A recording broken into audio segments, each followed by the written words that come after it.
UAE nangungunang destinasyon ng mga Pinoy na nagtatrabaho sa gitnang silang.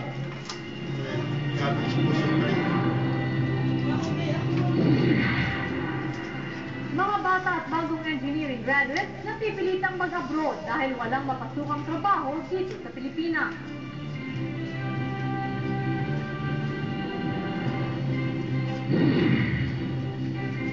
Fellowship ng mga Pinoy, pampalakas ng pangangatawan, pampatibay pa ng espiritualidad.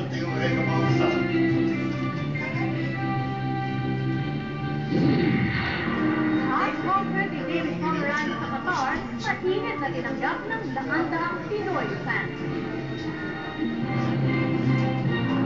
Ngayong taon, top destination pa rin ang mga bansa sa Middle East para sa mga OFW ayon sa Philippine Overseas Employment Agency. Mula pa noong 2003 hanggang nakarang taon, 5 sa mga bansa sa gitnang silangan ang may malalaking proyekto para sa mga Pilipino na nais makapagtrabaho sa labas ng Pilipinas. May palitang bitari si Roland Juan.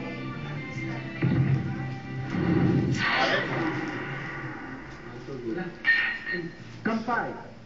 Minsan isang linggo may inuman sa umpukan ito. 13 Pinoy, halo ang babae at lalaki sa bahay na ito sa Alpine. Isang lungsod sa Abu Dhabi sa United Arab Emirates, malapit sa border ng Oman. Isa sa kanila si Ryan Carlo. 2 taon naging visual merchandiser si Ryan sa Riyadh at ngayon ay sa Al-Ain. Higit 1 taon pa lang siya sa United Arab Emirates, pero mas gusto na niyang bumalik sa Saudi Arabia. Dati daw kasi mamahalin ang cellphone niya sa Saudi Arabia, pero ngayon hindi siya makabili sa UAE. Dito ngayon, bigay pa ang cellphone ko. Oh, bigay pa to, hindi pa ako makabili. Kasi may ako sa Pilipinas para magpadala lang. Hindi makapagpadala ba? Kaya na sa kanila, ha? Tapos sa kanila, gano'n lang ang pera. Ang Saudi Arabia at United Arab Emirates ang una at pangalawang bansa sa mga pinupuntahan ng mga OFW ngayon. Ayon sa report ng POAA na tinawag na OFW Deployment Trend Outlook for 2010 and beyond, kabilang din ang mga Middle East countries tulad ng Qatar, Oman at Kuwait bilang top destination dahil sa mga nakalinyang malalaking proyekto ngayong taon.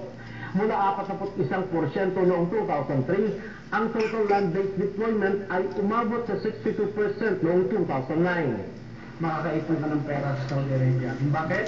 Kasi walang limit. Sunod ni Ryan, dati rin nagtrabaho si Samuel sa Riyadh, pero kung gustong bumalik ni Ryan sa Saudi Arabia, si Samuel ay mananatili. Ang mga paghihigpit at iba pang restrictions sa Saudi Arabia ang ayaw niyang balikan.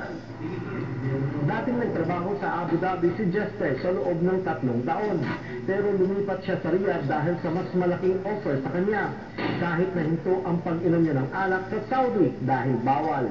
Sa 2 taon, kaya ko hindi ako makapaniwala. 2 taon, kaya kong hindi uminom. Pero ayon kay Jester, sakaling matapos ang kontrata niya sa Saudi ngayong taon, lilipat din siya sa Qatar kung saan umaasa siyang makakapag-sideline sa pagtatato na hindi niya magawa sa Saudi Arabia. Hindi ko pwede magawa yan kasi, kasi dito sa Saudi talaga mahigpit, nakakatakot. Dati rin nagtrabaho si Sherin sa Dubai. Aminado siyang mas masaya doon. Maliban sa mga sinihan, masaya ang nightlife sa Dubai na wala sa Riyadh. Pero di hamak na mas magaan daw ang buhay dito sa Saudi Arabia kung ikukumpara sa UAE. Ang lifestyle is napakataas ng nila ng cost of living. At napakahirap talaga doon. Unang-unang hirap ng trabaho. Maraming kakompetensya. Palipat-lipat ng bansa, papalit-palit ng amo. Ito ang tila walang katapusang rigudon ng mga OFW sa gitnang silangan. Kaya't kung tutuusin, sila rin ang bilang na binabanggit sa mga datos. Nagbabalita sa Middle East, Roland Blanco, Riyadh. Dahil walang mapasukan trabaho dito sa Pilipinas,